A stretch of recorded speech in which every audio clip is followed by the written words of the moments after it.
Open my eyes. Let's go. Go. Let's do it. Right, so here we are again. We are on episode 11. That was a guess, and Danny didn't correct me, so I think it must be right. Yep. Of Chippy Tee. What is Chippy Tee?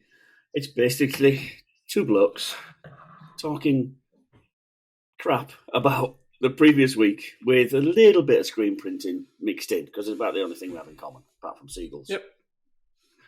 So it's with me, Tony Palmer from Palm Print, and Danny D from Flipping Sweet. Print Co. Hi. Nice to see you all. I'll tell you. So... Hi. I was just talking to my mum. I don't tell my mum about this. Oh, God, no. There's too many swear words in it for her. So we're basically going to have a look back at what we've been doing this week and discuss a few of the myth busters that Danny likes to throw at me. But other than that, it's just a nice general chat about what we've been doing this week. So, Mr. Donald. Yes. What have you been printing this week? My favourite question. Well, what have I been printing? Oh, that was a twist. There you go. Got me out here. There you go. Look. I've been printing numerous jobs which have had very sudden deadlines thrown at me. A number of sports. Well, basically a job for a powerlifting competition that took place on Sunday, and a job for a gym that opened on Saturday. Oh, now, so two drop dead event lines. You can't miss. Yeah, no missing. Now I only found out there was a deadline for these on Wednesday, so I've been putting in the night shifts. Wednesday night, Thursday night, Friday night, past midnight, all 3 nights to get them done. A little bit of. Who's your favourite person in the shop then? Well, it's not Jasmine. Not to drop her in it, but it isn't. No, I'm going to take responsibility as a good business owner should. It's up to me to make sure things are organised, and it's up to me to give Jasmine the tools, to put everything in place. And all it's done is it's exposed a weakness in my business, which I need to improve. I need to put systems in place where deadlines are. I mean, some of it comes from the deadline being thrown at us almost. So sort of like, oh, can you get these to us by end of this week after the order's already been taken? I'm going to say, at what point do you find out? Do you find out that it's now for a drop dead event that can't miss? After they've placed the order, approved the artwork, and said, yeah, everything's great. And then a day later, ring you up and say, can we have these tomorrow? Is it one of that? Yeah, it's a little bit like that. Not fully. Everything was running a little bit behind anyway on our normal turnarounds. So when we've took an order on, we've told them it's going to be slightly extended, but then we've not found out that there's a real deadline. And anyway, the whole thing was a bit very stressful week. But I got it all done. I delivered the stuff in person to make sure it got there, and all's well that ends well in the end. So to make sure the courier didn't fuck up, basically. Yeah, couldn't chance it. I actually did book it in, and the guy who normally comes to pick them up didn't turn up. So that particular morning, I'm like, why is everything going wrong? So I had to just jump in my van and deliver it in person. So, not far then? No, it was only up road. It was it was an hour away. It was Hull, which is like an hour. You said Hull properly then. I did, didn't I? I heard it in my head as well. I caught myself. Do you mean Hull? It was up Hull, so yeah, not far. Anyway, it all went. Don't start talking You can't start talking posh now, because I ain't heard a Yorkshire accent for a year now. So I don't think I could pretend to talk posh. Like I couldn't even put a fake posh accent on. I tried. Well, strangely, I do when I'm over here. I have to clip what I'm saying, otherwise they don't. Well, you have to dial it down a bit. They don't understand me at all. So yeah. Well, we've had a few messages. I've lost count of the amount of messages we've got now. People saying, "Oh, they actually enjoy listening to podcast." Yeah, which baffles me. And but they always finish the sentence with, I struggle to understand what you're saying, but I'm starting to pick it up. I think people are getting better at picking it up, though. Yeah, I'm not sure what you're on about, but I like it. Yeah. I don't think anybody knows what an erin is yet. No. I don't want that one out. No. And shrapnel. I'm still wondering why I've got a pile of discarded bullets. Yeah. He bought some World War II shrapnel from a bird. A bird, yeah. But what we'll do, we'll make a glossary of terms when we come up with a website for podcast. A glossary of the terms to accompany it. That'll be a good idea. That leads me cleanly on to a glossary of terms. In my non-existent notes, there was a glossary of terms. Right. Because everywhere I go, I find different words for stuff. And the one that throws me all the time, number one, is the actual surface that you print onto. What do you call it? Right. Platen. Yeah. I feel like that might be the... Well, I say platen, and I feel like I've adopted the USA word for it. I might be wrong, but that probably comes from watching Catspit. Well, you've caught me out. I've done no research on where it comes from, but but I think pallet is a mispronunciation of platen. Oh, you do? Right, so I say it right then. So I think platen's right because it would make more sense that you print it onto a platen, not onto a pallet. So right. I think over the years, pallet's been adopted, but it should really be platen. Yeah. But we've also got table, bed, arm, all those things as well. But they pretty much all mean the same thing. Yeah, table, bed, arm. Yeah, I've also platen. What about paint? Anybody who calls it paint has to immediately leave. You know the rules. We can no longer be associated with them. They have to leave the premises, never to come back. You still see it though, don't you? No, I've got myself out. You get one strike. You get one strike with me, and if you call it paint again, you're out. That's it. Bloody hell. What about you? How was your week been? Because you're still in USA, aren't you? I'm still in America. A little bit of travelling this time. Went to a shop again. Good result in a couple of days. I'm still surprised with the amount of people that struggle so much for the sake of not asking. All right. It's like some people just don't ask. I just Is this in person? Do you mean? Yeah, I suppose it's knowing where to ask and what questions to ask is also sometimes important. But the shop I've just come to basically self-taught from videos on YouTube. Yeah. But they've got an auto. So they've got a nice little 8-colour auto, but they've been self-taught because they have 25 embroidery machines. They're exceptionally good at embroidery. It's all they do is embroidery. It's all contract and personal work. Then there's suddenly somebody's gone, let's do some printing. They've done some manual printing. Then somebody's gone, well, we can make this faster by getting an auto. Yeah. And sometimes I blame the salesman a little bit, really. I shouldn't do. Shh, don't tell them. But they're a little bit guilty of, you want to buy an auto? Give me 50 grand. Thank you. There's your machine. Bye. And all of a sudden, as an operator, you're sat there going, well, I really could have. I'm really missing that 50 grand now, but what's this thing? What do all these buttons do? Google. Straight onto Google, we find Catspit, we find Ryanette, we find all those tutorial videos, which are good, but don't always fit you. You know, what you're doing at that time. Might be a different ink system, might be a different customer, might be, and there's a lot of work to do before it actually gets to the press.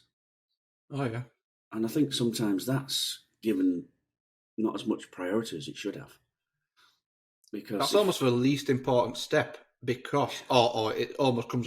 People assume it is, because it's the least sexy. Let's be honest, it's boring and messy, and it's not a particularly exciting thing to do. But it's the most important thing.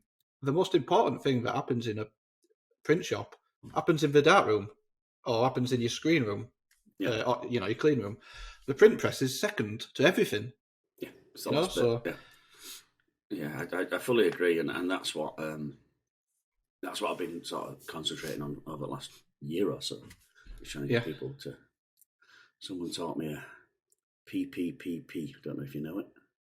PPPE? No. Not PPPE. PPPP. Proper preparation prevents piss poor performance. No, I've not heard that. It's a good one, though. I like it. Shout out to Sandy for that. She taught me that one. Proper preparation prevents piss poor performance. That's it. Yeah, that's exactly right. Spot on. It can be put politely with fail to prepare, prepare to fail. Similar sort of thing. And this particular company had been struggling, probably thinking it was a bad idea buying an auto, although they're 5 years in. Yeah. So 450 pieces, 5 colour on a 6 colour press, so difficult. Front and back, left chest, back, same design. Yeah. The time that they had allocated for that job was 2, possibly 3 days. Really? So, on an auto? On an auto with a staff of 2.5. 2.5 because there's only half a person at the end of the dryer because it doesn't need a full one because of what they're doing. Yeah. I'm not sure we've covered this before because I've basically got Alzheimer's and I try and blank out these episodes every now and again. I'll give you a secret signal if you have. yeah, like it didn't have to be that secret. No. Multi-print. No, I don't think you have. I have to say it over it. Multi-print. Multi-print. There are three or four definite words that I say which I cannot adapt. I can't change the way I say. Multi-print's one of them because they all say multi. Yeah. Over here. Four colour process. Four colour Process. That's the one process I can't change. No, nothing about me can change. And aluminium. Other than that, I can't change. So no, I don't blame you. 450 pieces, front and back, 3 days. And they've been doing this for 5 years. And they're still making money at it. And they're still successful. The print looks good. But what they do is multi-print. Multi-print is flashing every colour, basically. Ah, I see. Right. So this is where. So imagine the scenario. You've got 8.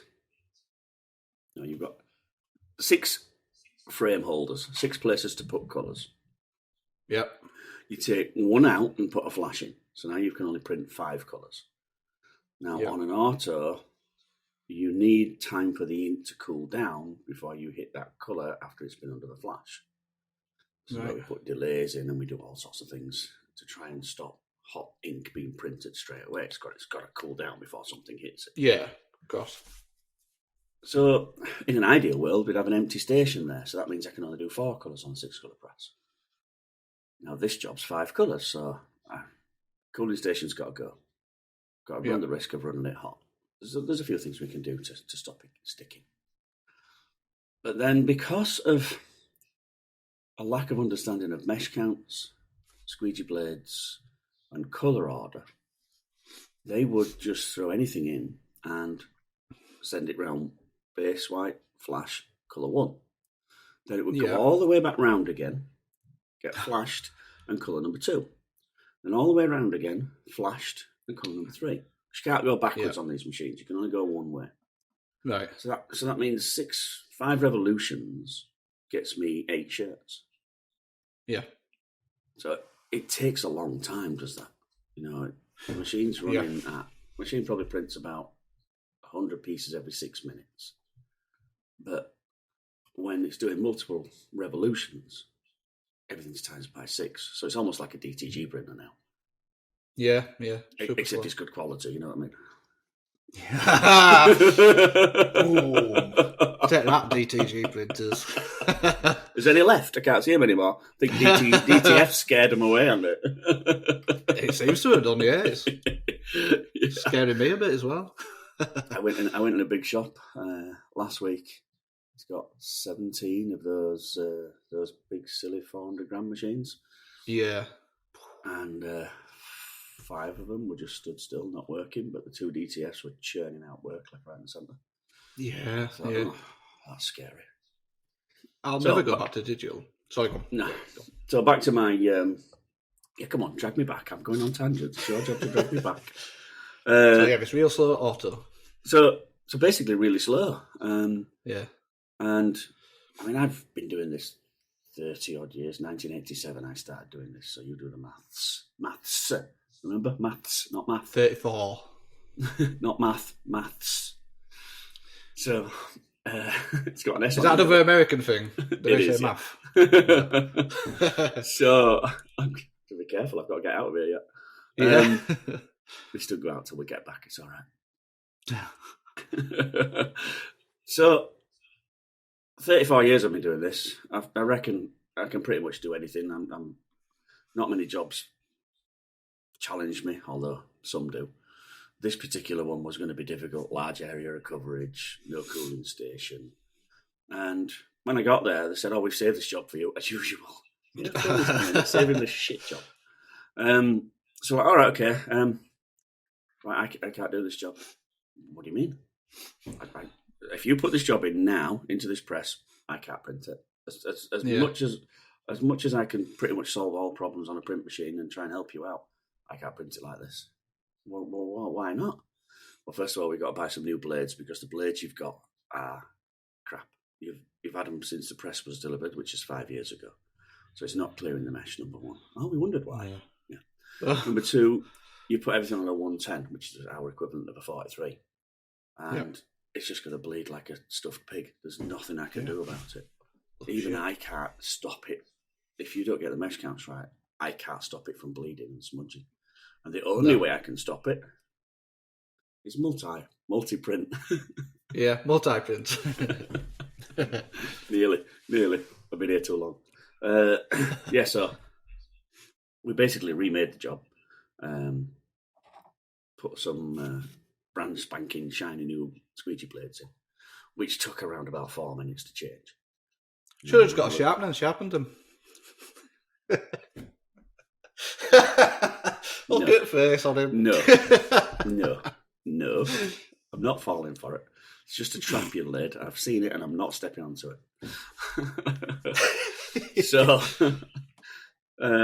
we remade it, stuck the new squeegees in, ran the job, and the boss was like, I can't understand it. I don't understand. What the printers are running that job. It's off the press in an hour, just over an hour, because they're running it slow. And the printers listen to them. They're laughing and joking. So that's the whole point. It's part of my job is to relieve the stress. We're not. We don't want anxious, stressed out operators because then you start on the spiral of death. And, you stop to do one thing and then it causes another problem. And all of a sudden you're hitting hard alcohol. So you're drinking press wash. Yeah. So, I get a good kick out of watching that job go, watching the boss go. I've now got, this is, Johnny, you don't understand. Yeah, the job looks nice. The job's great. We've educated the printers. That's superb. What you've just done is clear 2 days of press time for me. Yeah, now I can do my other stuff. I can start selling stuff on a 14 to 21 day turnaround. So I can bring that down to 10 now and get more work. So for me, another good week, really. Another good week. Yeah. When you said 3 days to do that job, I thought I could do that. I reckon I could do it in 2 on a manual. And I don't have to worry about cool stations and stuff like that. So I was going to ask you, when you print on a manual, it's been so long now, and I know what I used to do. Do you flash every colour? No, not necessarily. Especially as we brought it up a couple of weeks ago, I'm being more conscious of it now. Is that secret signal? Because we've already spoke about this and I've forgotten about it. What I mean is, you've got a shirt in front of you. Put your shirt on in front of you. Yeah. You put colour number 1 on. you then go to the next shirt and put colour number 1 on the next shirt? So you've got all colour number 1 on all the shirts. Oh, yeah. Then change colour.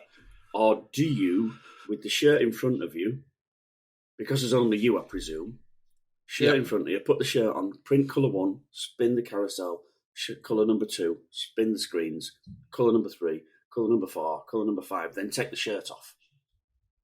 So if it's way do you do it? No, I do it. Shirt on, print colour number 1, under flash. Print shirt number 2.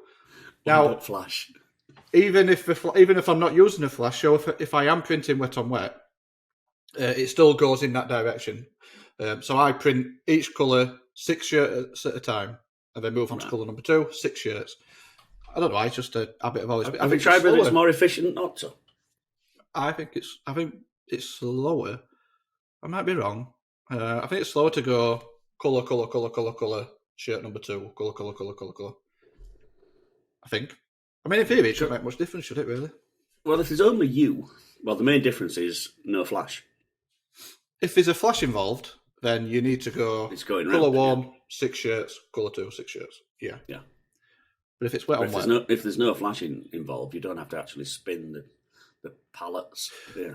If it's a single colour job, I don't mess about. I just go shirt on. I don't spin the palettes. I just go shirt on and off, shirt on and off, shirt on and off. It depends on the job, really. Who's on the press with you? Well, nobody's on the press. Somebody might be at other end at dryer. Ajade will be on other end at dryer. She catches shirts and stacks them out, and that's merely so when I finish. I mean, we do a lot of multi-location, multi-print placements. So one of the biggest time saps is if I print a run of shirts. Let's just say I do all the fronts, and then I come to a bucket of shirts all piled and stacked on top of each other. I mean, I have to lay them all out one at a time. That can take more of time than the actual printing sometimes. So just having someone one end at dryer, catching and organising, but also quality control. It's good to have somebody just keeping an eye out and, pulling things out if it's a little pinhole, which very rarely is, but you never know. Just spot checking everything and. I'm seeing a lot of autos run like that, and I think it's down to the total number of pieces in a job now has gone dramatically low. I think, obviously back in olden days when I started, it was 3,000 pieces. That's what we ran. And there was 6 people on a press with a trainee, 2 loaders, QC, a puller or taking off. Yeah. We call it taking off. A taker offerer. Yeah. Yeah. You need somebody taking off, or as I get told over here, it's pulling. Somebody pulling. So, I think now when you're into runs of less than 50, it's not worth the investment of getting somebody to stand there and watch you set it up.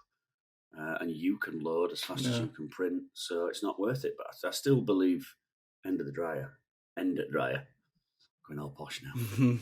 I still believe that end at dryer needs somebody constantly, like you say, because I think they have to be picked up anyway. So why not do it while they're printing? Yeah, in an ideal world, you don't want shirts stacking on top of each other. You're just creasing them, and it's just not very good practice. If it's plastisol, especially. Yeah. I mean, shirts don't run out at dryer that hot for me. So what dryer have you got? It's only a Panther, a real old Panther workhorse, little tank of a dryer that probably last a million years. But yeah, if we get to a point where they're falling and sticking on each other, it probably needs to slow the belt down, or turn it down a notch, or extend your belt outlet so you've got a bit longer time for it to cool down, or stick a fan at the end. But then you've got the issue of disrupting the airflow. So don't do that one. Ignore that advice. It's all right if it's far enough away from the heat source. It's all right. Yeah, you can get it blowing down that way. I've just actually spoke to someone. It's almost like what I've been doing this week, It's almost smooth. It's just flowing. Well, I'm on today. I know someone who's just bought a brand new dryer, and we're talking $100,000 over here for a dryer, and it they had the option of a cooling bridge at the end. So a cooling bridge is basically designed to stop the operator's fingers from burning when they're catching the shirts. Right. And it's made by the same people that make the dryer. And it's quite expensive. It fits on and it integrates with the electronics and everything, and it's all super duper. And when the particular customer told me what he'd done, I went, he could have just got 2 box fans, the box fans that you can't find. Yeah. You just could have got at the end. 2 box fans on some scaffolding, and it would have done just a good job. And you're talking less than 100 quid. So he wasn't pleased. That seems like quite an obvious solution. Especially when he said, the cooling bridge is great, but I think it might be cooling the dryer down. I went, oh. Yeah. If it's too close, then there is a chance it can blow. It can disrupt the airflow, as you said, which was quite posh for you, disrupt the airflow. That. A lot of dryers have quite a narrow outlet. So they literally come out at dryer, and as soon as they left the tunnel, the drying area, they drop out. I always think, why not just stick a couple of metres on end either side, and then you've got much better. You've got cooling there just naturally. I think this is an English thing. So everywhere else I go, they've got huge inlet and huge outlet. And when I first, the story of me getting a certain brand, me getting a Tosova dryer, we're way past hiding brands now. The story behind my Tosoma was I bought 2 dryers. They were crap, and I wanted some dryers that wouldn't let me down. So I bought these dryers, and they turned out to be excellent. And when it came to configuration, I was tight on space, as all English print shops are. We're tight on space. Yeah. You come over here, and they've got like acres and acres. I've got loads of room. So, with me being tight on space and tight on money, because it were an additional extra, how much inlet do you want? Well, 5 foot, really. I need 5 foot to lay up an extra large shirt, basically, and one each side. So I'm on 2 presses. He said, all right, and what about outlet? What's it come with? It comes with 3 foot. Right. Well, I could do with more. Right, it's an extra $7,000. 3 foot's fine. I'm like, no, me and spending money. It brings me out in a rash. I don't like it at all. Definitely allergic to it. So it must be simple enough to extend a dryer, because it's only a spindle. It's really easy. It's one piece. They have special pieces that you put in. But me being tight and a bit tight on space, so no, 3 foot's fine. And the first problem I had with this dryer was it was so good and so hot, it was burning the operator's fingers. Yeah, I had to buy white Michael Jackson gloves. What? Don't know where that reference came from. And we're going to do a little song as well, but I'm not doing that. When I keep putting that "not safe for work" tag on the end of every episode. This is why. I'm from a different era. White cotton inspection gloves. We'll go that way. White cotton inspection gloves. They were like 50p each, and that was my solution, and it worked. It worked a treat, because in the beginning, the operators were moaning. The girls were saying, "It's too hot. It's too hot. It's too hot. It's too hot." Don't be soft. Stop being soft. Man up. You'll be alright. And here, I'll show you how easy it is. And I still ended up drying my fucking fingers while burning. And trying not to let it show on my face. I'm looking for water to put my fingers in. It's that hot. At one point, I said, we'll have to put some water at the end of this dryer. What for? So they can cool the fingers down. Fingers in. Aye. Eventually, I bought an extension. Yeah. Well, we're a creative bunch. We're very DIY. I'm convinced if I wanted to extend my dryer, I'm convinced I could do a bit of a DIY job on it and extend it. and buy a new belt, yeah. Because I made the mistake of putting an extension in the belt, trying to save money. And it gets twisted and warped. It gets twisted and warped. Right. So you have to be careful. Yeah. I made loads of mistakes with dryers, so we're obviously convinced that we've been using these pieces of equipment for so many years that we're experts at belt tracking and heat management. We're not really. We're just blindly fumbling about in the dark. Another Michael Jackson reference.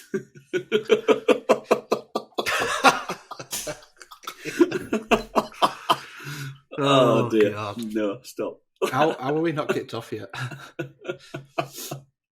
So we've got to be careful. I've overtensioned belts so much that they've warped. I've chased a tracking on the belt for so long, thinking it's perfect, and it wasn't. I've even done it on self-tracking systems, which you're not supposed to touch. So yeah, we've got to be careful with that. Every now and again, you can just slide the belt across like you do. Mine's pretty good, to be honest. It doesn't really shift too far. It's pretty spot on. It's a very old dryer, but it's so basic that there's very little that can sort of go wrong. I think I've put a new ceramic heating element in it, and when I first bought it, the digital control unit, whatever they call it, was knackered, but that was probably 150 quid. Swapped it in, been solid ever since. I mean, I want a proper new dryer, but I'm limited on space, and until I get a new space, there's really no point me going for anything newer because I couldn't fit it in anyway. So this old Panther. Energy costs are going to be prohibitive anyway. I mean, surely as all printers, everybody's hitting these energy cost thing now. It's going to be horrendous, when energy goes through the roof. So whatever you buy, we've got to be careful with. Well, yeah, it used to be a case of you didn't really have to think about it too much. What do you do? Do you get a gas dryer or do you get an electric dryer? But now you've really got to think about it and weigh up the options. But it's because it's moving so fast. It's going up and up and up and up, and they all, the costs of everything moving so fast. You don't know where you're going to land. I mean, this time next year we might be sky high, or it might have found a way to level out, or you just don't know, do you? So it's very hard to plan. I mean, let's just forget about energy and just buying a new dryer. Taking the business forward in general, I need a new space. I need a bigger space because I want to upgrade. I want to get an automatic. That's going to cost a ton of money. And I don't know if I mentioned that. It's going to cost... Never. No, it's the first time you've said it, yeah. I didn't realise you wanted an auto. You should have said it earlier. No, well, yeah. The only way I'm getting that is if I get a bigger space, which means my rent's going to be more expensive, all my outgoings and my bills are going to be more expensive. That comes with quite a bit of risk. Because I've always gone by the motto of as minimal as possible. Keep your outgoings as low as possible and just, live within my means, because I've got a small shop and there's a limit to, so if my bills start going to a certain level, that's it. It's a snowball and you end up bleeding back at Dolkio. So you have to be careful. Yeah. So it's a very volatile. There's a word I'm looking for: financial situation. Yeah, situation, which makes taking that risk. It makes it a little bit difficult. I'm still going to do it, but you just don't know where the only consolation is it's same for everybody. It's not you being singled out. It is same for everybody. Same for everybody. Same for everybody, but also as a screen printer, our industry is something that became quite apparent in lockdowns. We provide for people to make money. We give people the opportunity to set up their own business and make money. So in times of financial recession or whatever you want to call it, people turn to, well, how can I make some money? Especially bands and stuff like that, when they couldn't play. Well, I'm going to make some money. Oh, I know. I'm going to set up a clothing brand, or I'm going to sell band merchandise. So at least in that respect, we've got a little bit of a industry where recession might not necessarily ripple us to the extent of other industries. No, not recession proof. Absolutely not. Definitely not. No. But you know what I mean? It's like there's a little bit of a comfort knowing that, at least to an extent. Yeah, we get we get a little bit of a boost when times are hard because we're almost marketing, almost not true marketing, but we're almost marketing, which means that the intelligent ones look at it and go, right, I need to increase my sales, so I'm going to increase my exposure, which is advertising, which is t-shirts with a logo on. So that's a good thing. The not so intelligent ones say we can't afford to do anything on marketing, and they go to the wall. So it's a fine line. Yeah, it'll all work out, won't it? It'll all work out in the end. It'll all be right in end.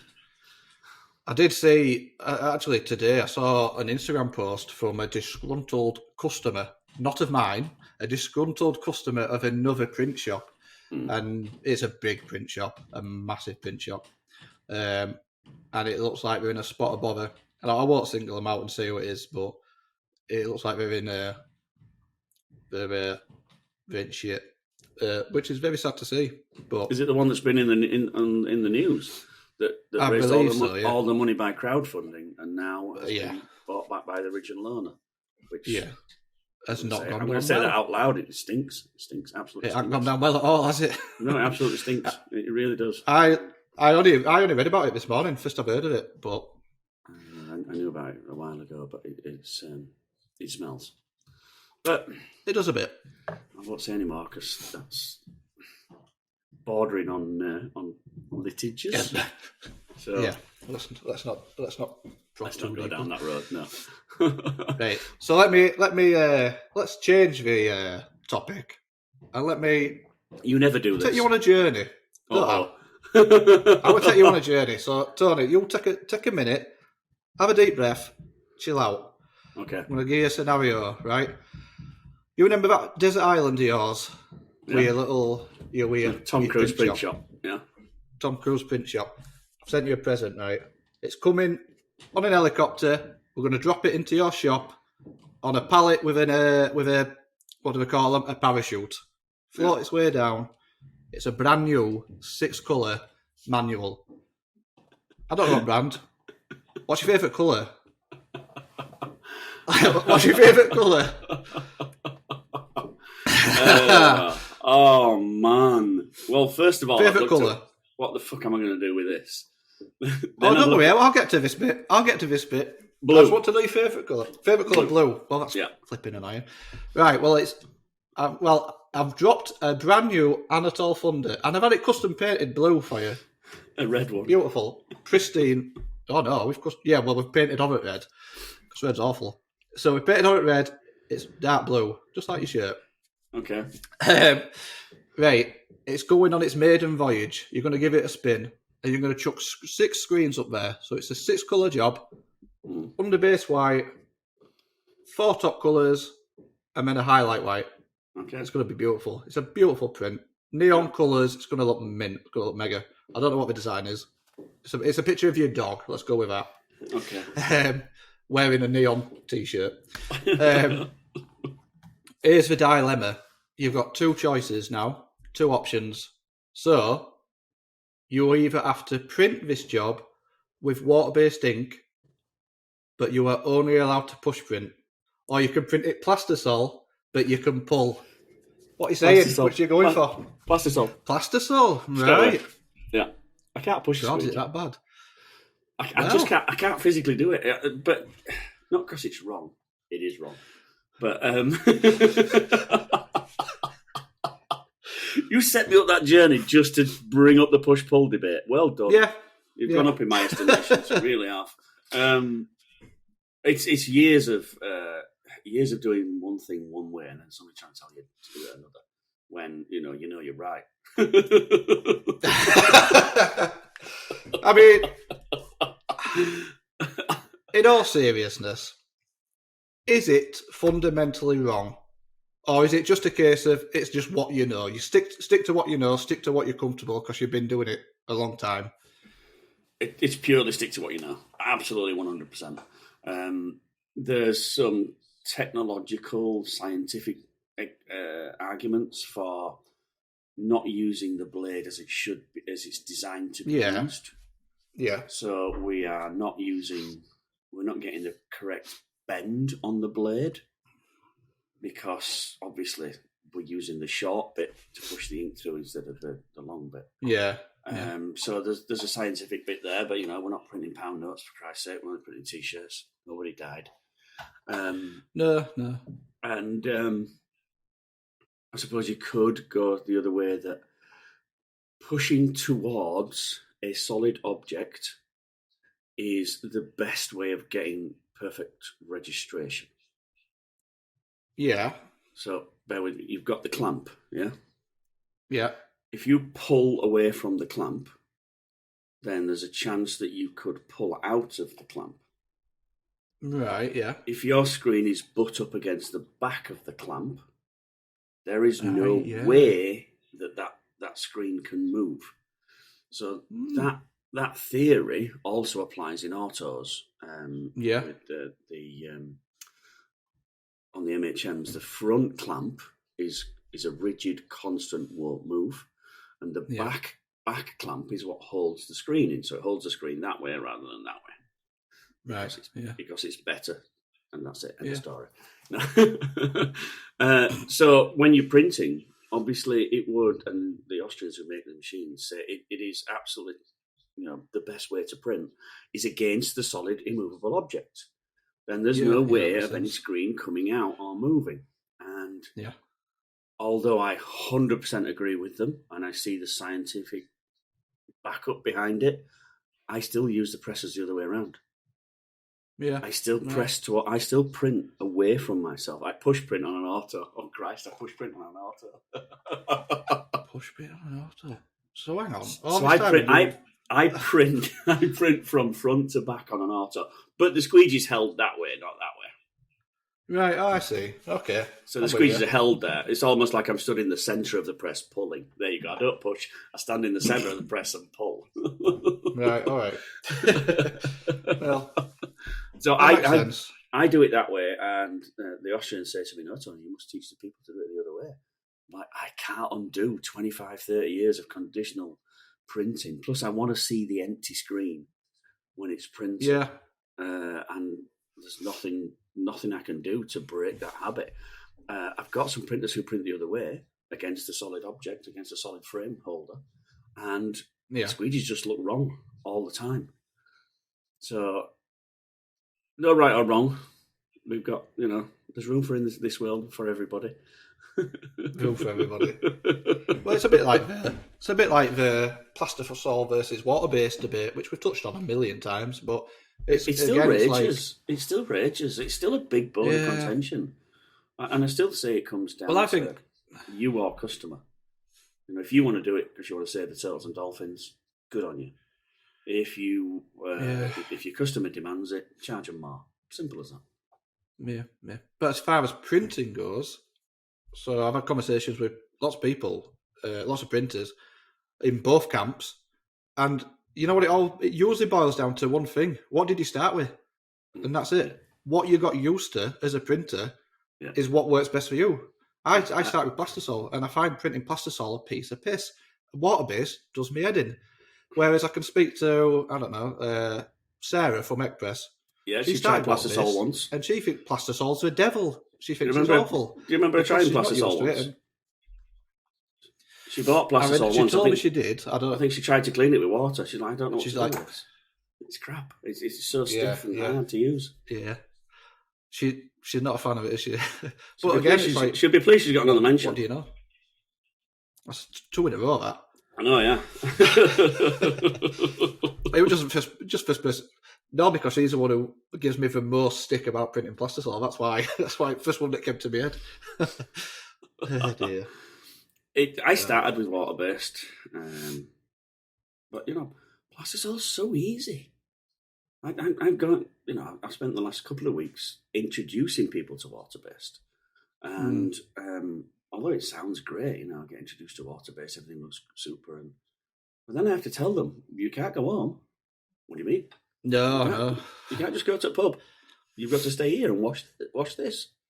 Don't you leave that press. What if it's 10 colours? Well, then you're going to find out who your real friends are. Because I, in a big factory, my first job, so we're going back 1988, and I'd get the 10 colour water-based job on high mesh counts. And my mate over the road, he's got a 2 colour. So I'm like, okay, well, I've helped him in the past, no problem. Yeah, absolutely. We couldn't stop till 4:45. So we had 15 minutes as a team to jump onto this press. You couldn't take the screens out. You had to clean the screens in situ. And then all the squeegees and flood bars, everything washed up, all the ink out, all done. And I'd be like, it's 3 minutes to 5. I've got 4 screens left. And my mate's like, see you later, Tony. What? See you later. Where are you going? Oh, I've done mine. Will you give us an hand? No, I've got to go, mate. Sorry. See you later. You bastard. Aye. No, I know that one. The sharpish off when that clock hits 12. That's it. That's it. Done 5 o'clock. It was like, boom, out the door. Oh, where will you get a 10 colour job? But I couldn't leave him. I had to help him. I thought, next time you get a 10 colour job, you watch me just whistle and go out that door. I looked at him. I thought, I can't. He's got 6 screens. I know. I've got to help him. Some of us have just got models. I won't go that far.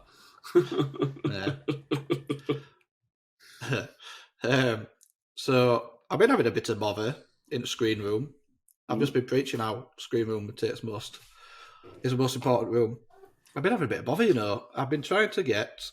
Well, I've not been trying. I've been forced to use a different stain remover / degreaser, or separate.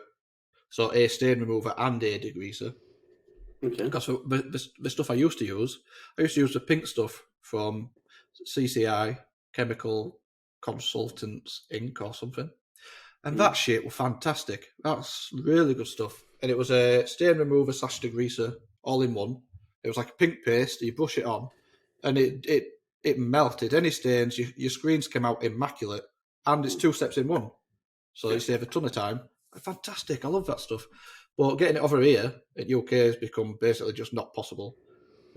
Apparently you can order it from America and have it shipped in, which I've just tried, but it could be weeks and weeks before it gets here. So I found something which I think might be the same stuff from... and it's an alkaline paste.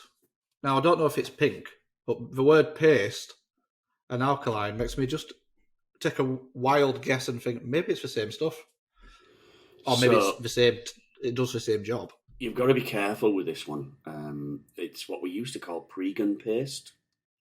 Right. And it was only really designed to roughen new mesh.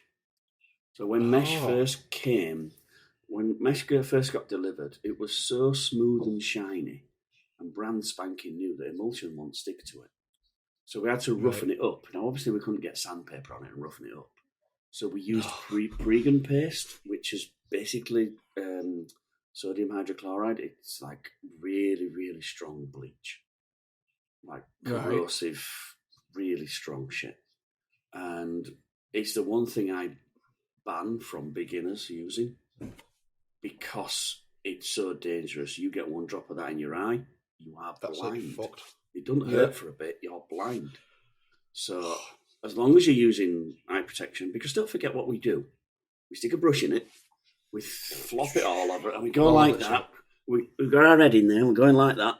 Then we get a power wash, and we spray the power wash, and it all bounces back in our face. And I know a guy who's... Oh, bollocks, my chair's gone. Where are you going? I'm leaving that in. I wish I could see that in HD. I can only see low res version. Bloody hell. I can't wait to watch this episode now. For fuck's sake. Trying to be professional. Just fell off the chair. You won't get this on Church Show. I tell you. Oh, you would, but it lasts 3 hours. I was knocking up door there. 2 hours last one, nearly. Not far off. Oh, yeah. We were close, weren't we? Aye. I don't even know. Oh, yeah. So... Yeah, so you don't want to get it in your eye, basically. Pre-gun paste, yeah. Or pre-gun paste, I don't know what it was called. But I know a guy who was using it for 2 or 3 years. Be serious. I'm trying, sorry. Using it for 2 or 3 years. And Go on. I don't know what you've said, but you've caused me Siri to act. So the splashes, all the splashes, the little splashes that you thought were nothing, when the sun came out, he started to get suntan. We're wearing away. All across his arm here were white spots. And here, white spots. Bloody hell. Because Christ. he never realised he'd been burned. He never felt it. And only when the sun came out did he see it. And I do believe he took him to court for not giving enough PPE to him I bet, yeah. at the time. So, yeah, I'm always careful with it. And I think the pink stuff that you were using doesn't use that harsh technology. So it's a little bit easier to use. The substitute is basically the raw pregame paste and a surfactant, a washing liquid sort of thing. Soap. All right. It's a mixture of the two. Yes. A bit fair liquid. Yeah. Dawn dish soap, very liquid. Yeah, find it everywhere. But, yeah, just be careful with it. All right. I'll be careful. I mean, so what I've done is I've ordered a bunch of different stuff. I'll just test it all, see what happens. Getting in-cart screens, no bother. Stripping the emulsions off, piece of piss, stick it in dip tank. Stick it in what tank? Dip, D-I-P. It was a Freudian slip. This episode's a mess. Jeez. That's what makes it so fun. It's just the stain. I'm really struggling without the pink stuff to have a stain-free mesh, which I hate. I can't take it. I can't coat a screen unless it's immaculate. I can't do it. When you see that little bit of ghosting, I can't coat it because to me I've not done the job properly. So I've got a bunch of stuff to try anyway. We'll see what happens. Well, when I'm teaching complete beginners who've never done this before, I actually get them to embrace that stain. Oh, you really do, right? I do, yeah, because if it's just a stain, so I've got a little magnifying glass thing that I can look at, right? And I can look at the threads of the mesh really, really close. Now, if it's just a stain, all that means is we've coloured the mesh. It's just a stain. If it's a raw ink and it's blocked the edges of the mesh, fair enough, we've got to get rid of it. If it's remaining ink, we've got to get rid of it. But if it's like red, black, and like a navy, they seem to be the three main... Sorry, I've just remembered you falling off your chair. Sorry. Dick. Sorry. I'm trying not to crack up, but sorry. Oh, sorry.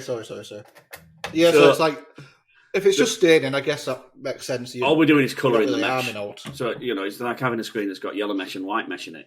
We've already discussed it makes no fucking difference, but you don't believe me. Yeah. So, if it's just a stain, embrace it.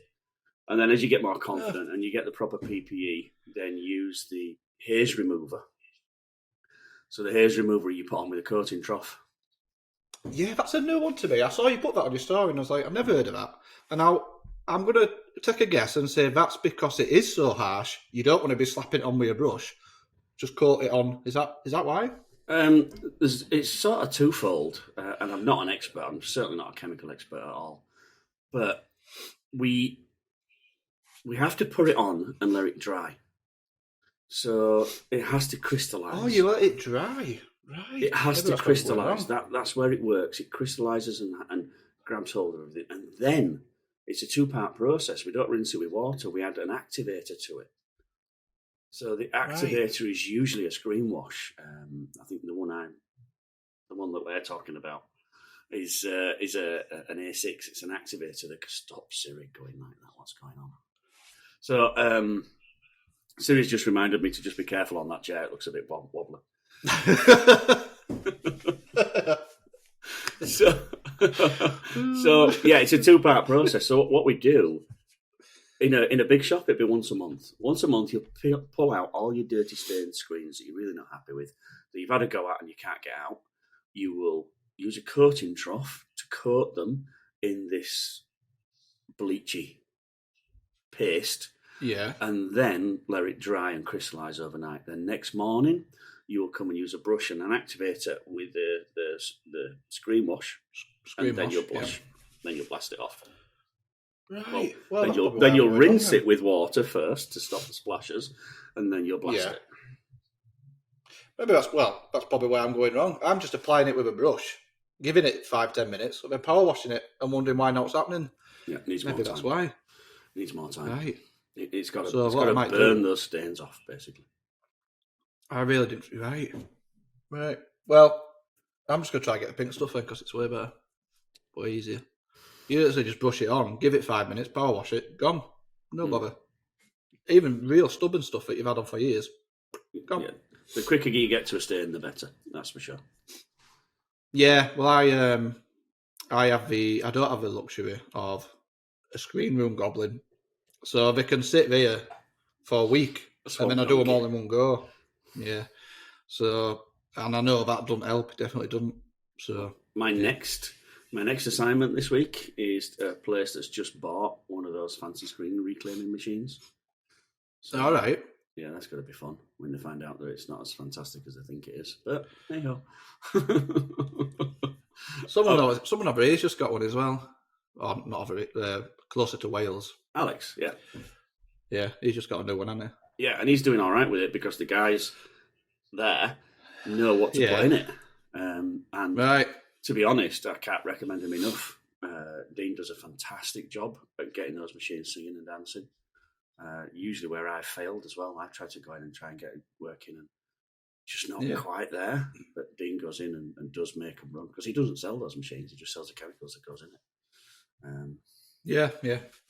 The secret to those seem to be all-in-one solutions because the two chemicals fight like cousins at a wedding. Remember, and we've got to keep them separate.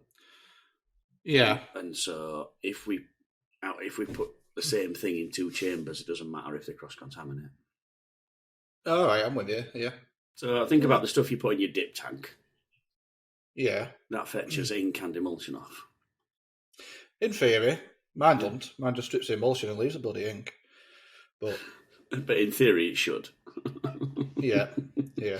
Then if we put that in both chambers, then that, in theory, should work. But I've said this time and time again, they work for about a month and they're great for about a month, and then they start to become the bane of your life. So. Yeah, I guess it's just keeping up with maintenance and regularly cleaning them and all of that. It's a couple of things. Number one, it's not listening to the salesman. The salesman will sell you the dream ready to coat. Yeah, and this is what we all want. We want to put a dirty screen in one end and pull out the other end ready to coat. Well, right. There isn't a machine like that. I wish there was. A machine like that. And to get a machine like that, it would have to be around about 30 metres long because I'd have to go through multiple washer chambers. Can't do it all in just one dip and off we go. Wham, bam, thank you, ma'am. It's not... We have to have... I think I've told you a million times, I went to the place that's got 54 machines and they've got 2 of these, and still at the end there's a guy. A power wash, yeah. A power wash against a step ladder. I went to another place last week with 28 presses. Bloody hell. That was that's crazy. Just to behold. I'm like a kid in a toy shop, mate. I'm like, look at that, oh, look at that, look at that, oh, look at that. The building must be a mile long. Must be massive. So big over here. It's about 100,000 square foot. But they've got like a pod system around, and every dryer has at least a 10-foot extension on, so you can get 3 automatic presses around it. Right, yeah. The whole thing was a pod system of 3 presses per dryer. And really impressive. The screen room, imaging that many screens. I think they had 4 inkjet printers, basically, imaging the screens. It's awesome to see. I love to see it.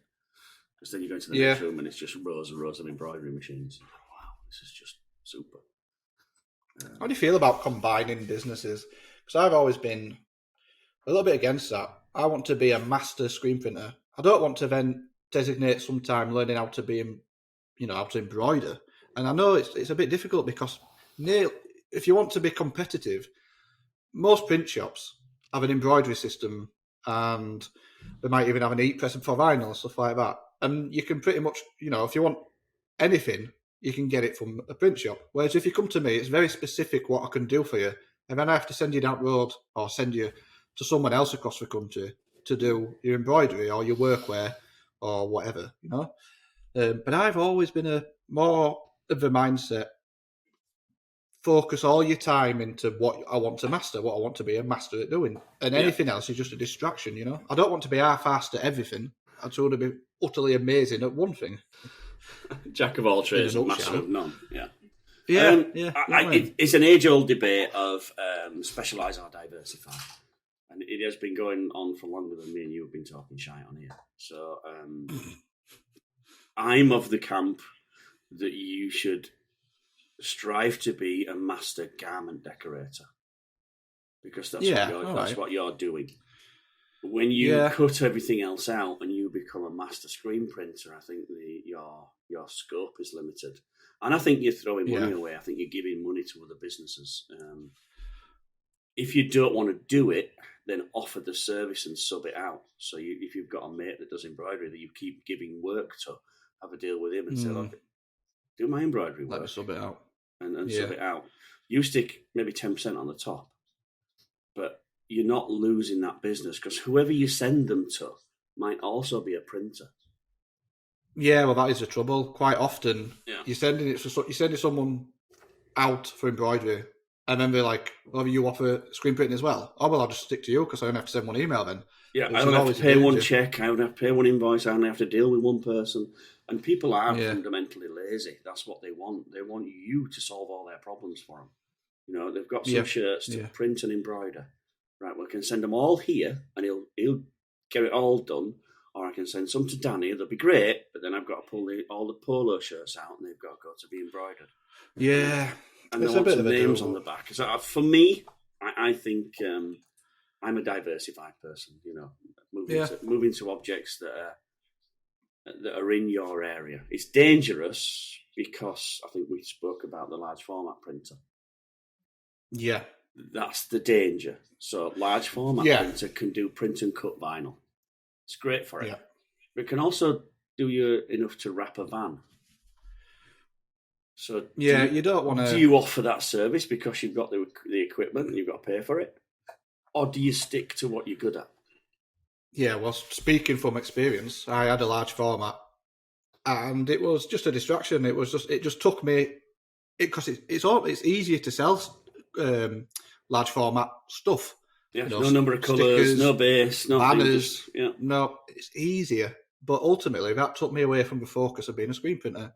And one of the best things that happened to me was, this is going back a fair few years, everything coming down, collapsing on me, nearly losing it all. Because you know what I did? I stripped everything back, and I kept a press, and I kept a tunnel dryer. I even got rid of heat presses. I got rid of my large format. I got rid of absolutely everything that I didn't need other than stuff to screen print. And I basically started flipping suite number 2. And I learned to screen print properly. And all I did was offer screen print. And that's when I started to learn the trade that I originally set out to do, but got distracted along the way doing knockoff T-shirts and banners and car wraps and all the rest of it. Because when you've got bills going out and, people are saying, I'll give you money to wrap my van. Well, you take it, don't you? But ultimately, at the end of the day, what I really wanted to do was what I'm doing now. And my hands were forced to make sure that I went down this path. So it all worked out in the end. Serendipity. It's when you find something you're not looking for. Yeah. It's funny how life pulls you in directions, and sometimes you don't realise it, but you need to be pulled in this direction. And that's what happened for me. Like, I needed to be dragged kicking and screaming the hard way to do what I'm doing today. So it's almost like there's a master plan, isn't it? It's like fate. That's a word. Almost like this podcast. It looks like there's a master plan. No, it doesn't look like there's a master plan until you look back and you go, "Oh, look, that was quite slick." That. That all came to place. There was another Falling point. Off his chair. Falling off his chair, upsetting suppliers, bringing Michael Jackson back from dead. Naming and shaming. Naming and shaming. We are on dangerous territory. Live life on the edge. Well, another point to that whole conversation, and it's gone. I hate diversifying or sticking to where you were. This was where I was. So, back to diversifying and back to embroidery specifically.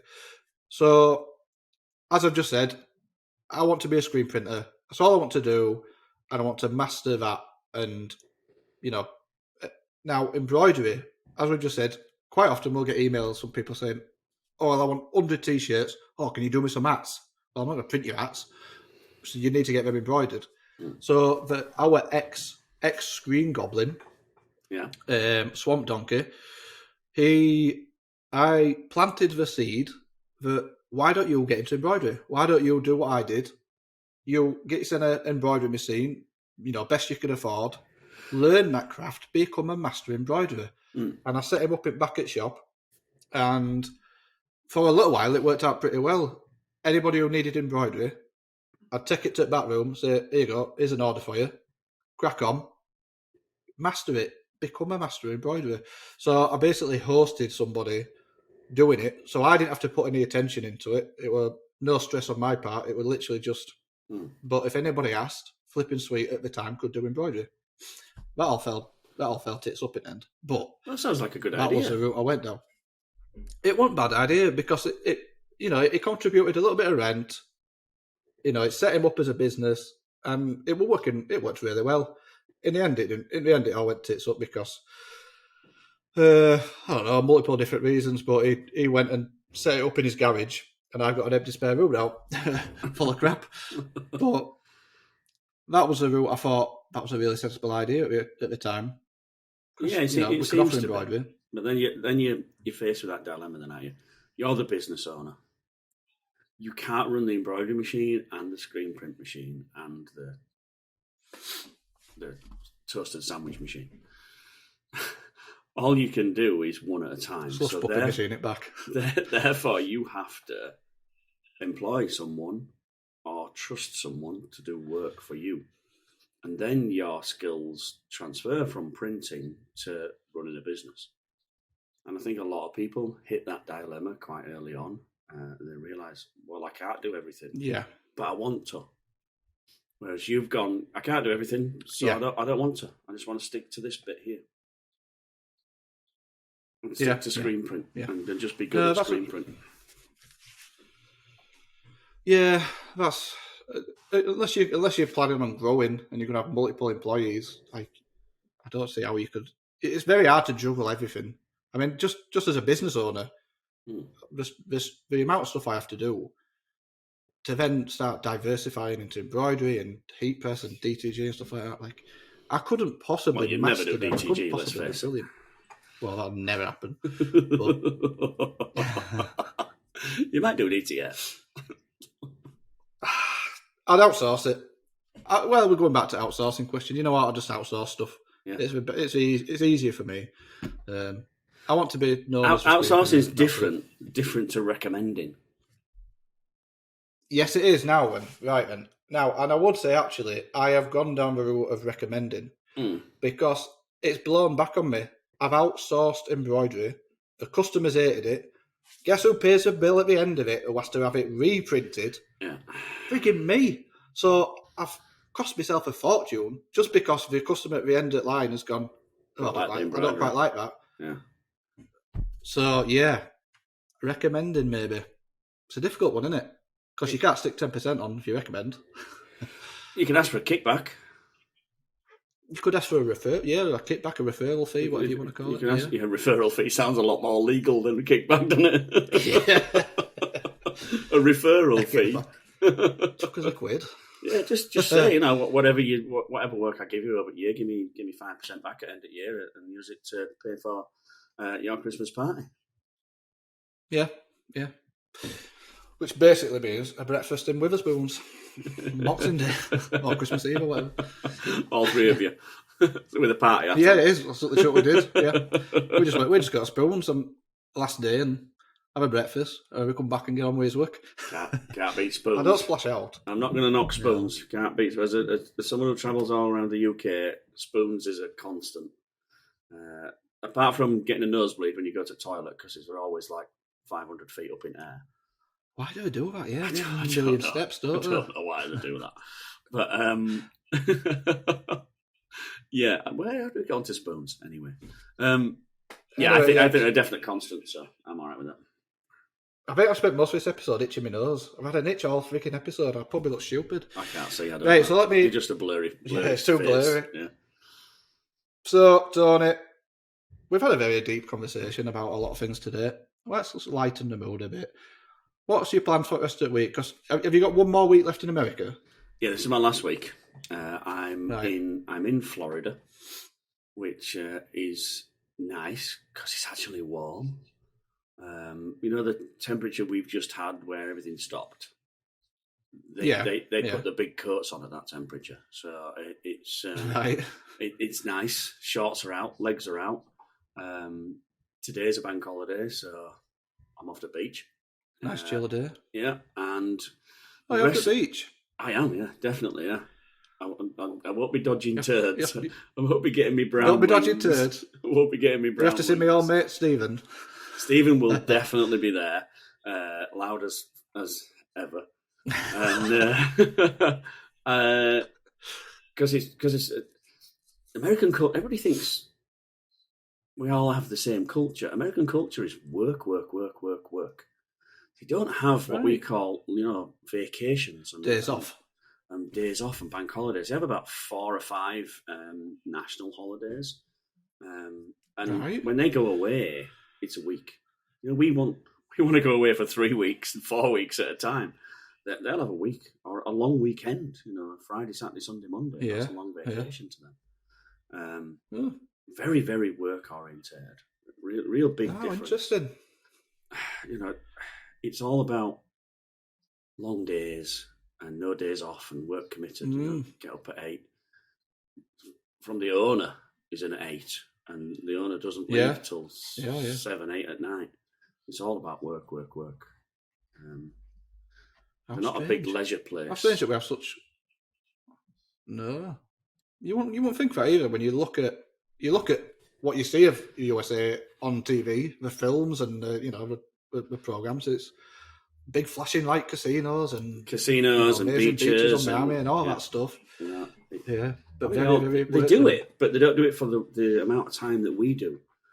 So they go to the beach for the day. That's like a little vacation going to the beach for a day. So strange. It's a broad generalisation. Sorry, America. Then I'm spending all of this week. I leave from here, go home from here. So I will be here all week helping the guys at merch shops down in Florida, and that's our only follower on YouTube. Get it? I better careful what I say now. They're really good. They're really good friends. So I've known them from my first visits over here, and they are a real good laugh to be with. But I'm going to help them with some production stuff and the installation of new machinery. And, cool. So yeah, I'll really enjoy this week. I think nice and relaxed, not relaxing, but in the company of friends and working. So it should be good. Can't knock it. Can't beat it. And then I'm back in England I think I'm back for a week, and then we're going to have to off again. We're going to have to sort some time zones out, so I think I'll be in Mexico a week after that. So. Oh, wow. Yeah, so that'll be a bigger jump than... I think we're on about 5 hours right now. I imagine Mexico's bigger still. It will be. But you're going to be really tired. It will be. You're going to get up at 4 o'clock in the morning. It might be me having to put early morning or late nights in for you this time. Yeah, I don't think it'll work, but we'll see what we can do. We'll suss it out. Yeah, we'll suss it out. So that's me. What about you? What's your plans now? You're just going to work all week? I've got another not quite a stressful week, getting stuff out at door to meet deadlines. And then after that, once I've got through this week, we're back to normal. Back to normal turnaround times. I'll be working which is Monday what, to 14 Friday. days. 14 working days. 14 working days. Now, why do customers... 14 working days. 14 working days. Why do customers misunderstand this? A working day. What's a working day to you? Monday to Friday. Yeah, you see. So 14 working days is Monday to Friday's 5. But they count weekends. And then 14 days have elapsed and they're like, why ain't it here? Well, 14. There's a few days left yet. As you say so beautifully, 14. Sorry, 14. 14 days. Every associates 14 days with 2 weeks. That's why. Yeah, it is. So if you want to do working days, you have to go in 5s, I think. So it's either 10 or 15. Yeah. So for people to understand that it's going to be just short of 3 weeks, you say 15 working days. Yeah. I mean, it doesn't always take that long, but that's like a safety net. If I say that, 9 times out of 10, over the majority of the year, I can get it done within that time scale. But I think I mentioned a couple episodes. Yeah. It brings me back. You see, now you mentioned a spreadsheet about working out how long a job's going to take. Yeah.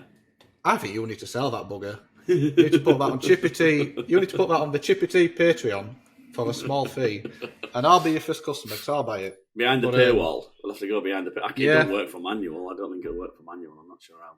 Don't it work for manual? Yeah. Well, but anyway, I could do with developing something like that because at the minute it's just a guess. You just pull it out your ass, don't you? But like, it's not always accurate.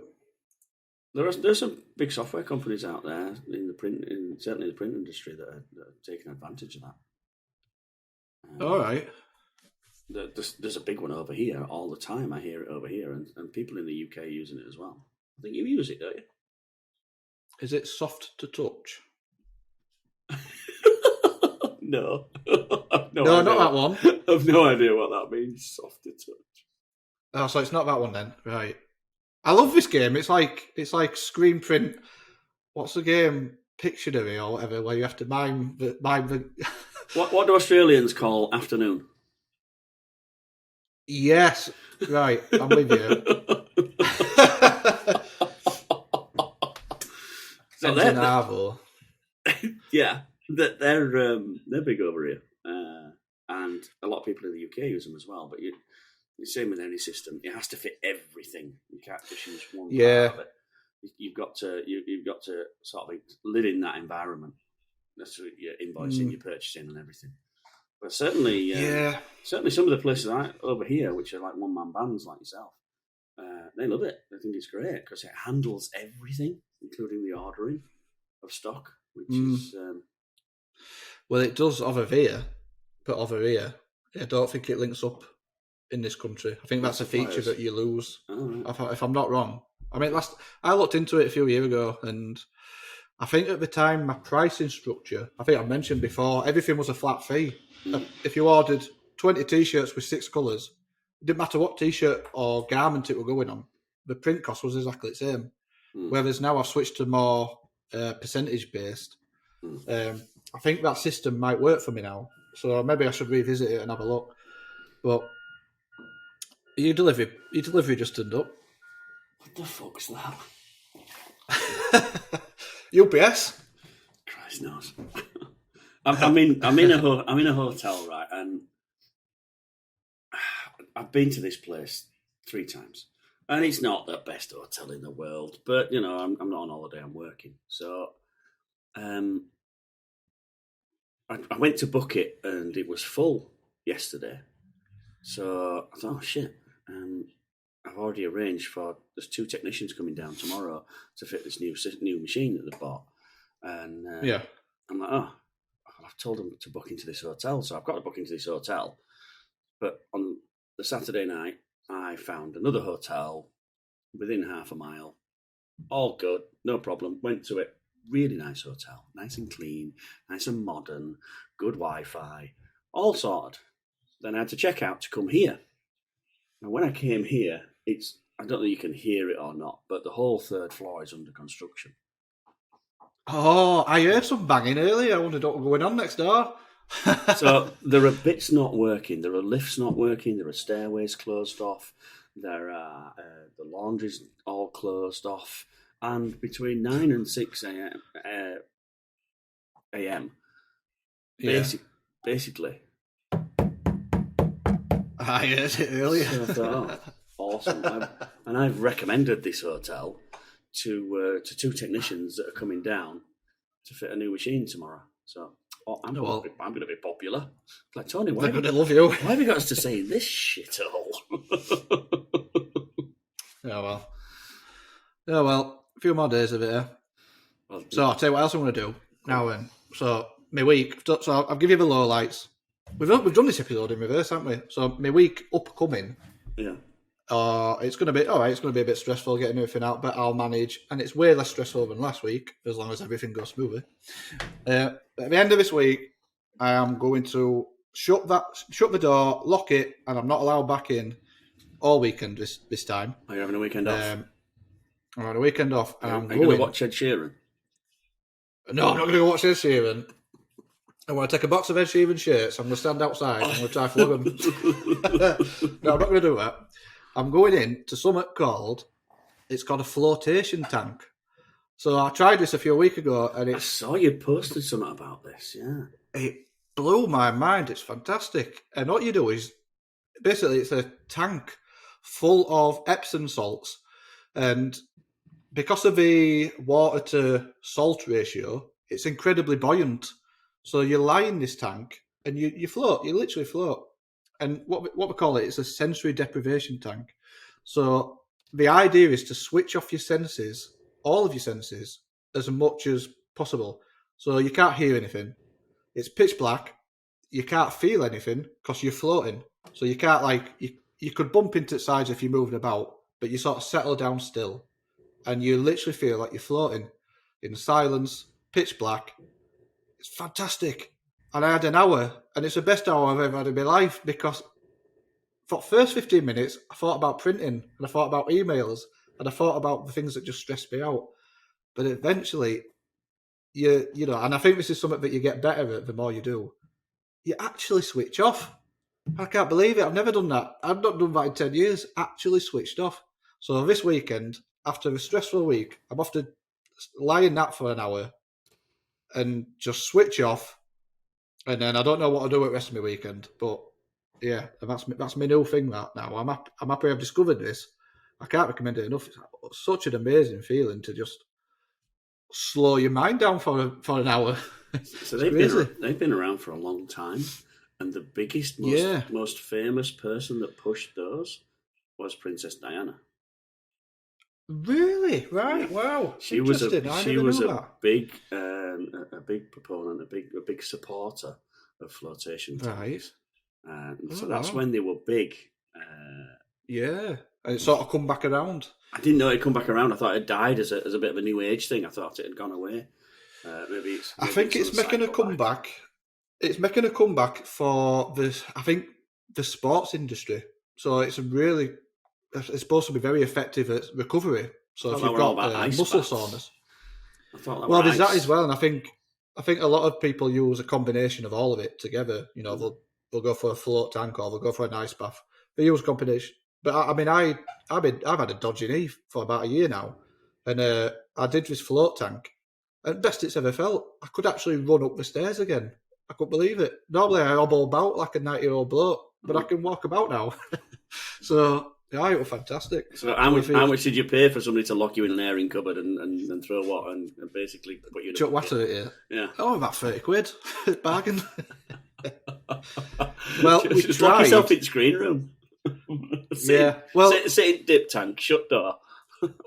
You know me well enough now to know that before I plunged 30 quid into a bucket of water, I thought I'd try it at home. So I bought a bag of Epsom salts for like 3 quid. Filled bag, sat in bath. Turned light off. Sat in bath. And had 5. But you can still hear your mum and dad downstairs talking through vibrations at bath. Coronation Street's on and you're like, oh yeah. Okay. I think I overdosed on magnesium as well because I felt frigging drunk. Because it's the Epsom salts, you absorb magnesium.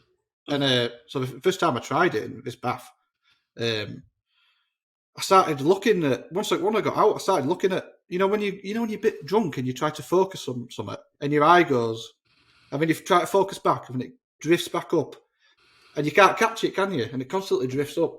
I felt like that. I thought, what have I done? I poisoned myself. But anyway, half an hour later, it calmed back down. But yeah.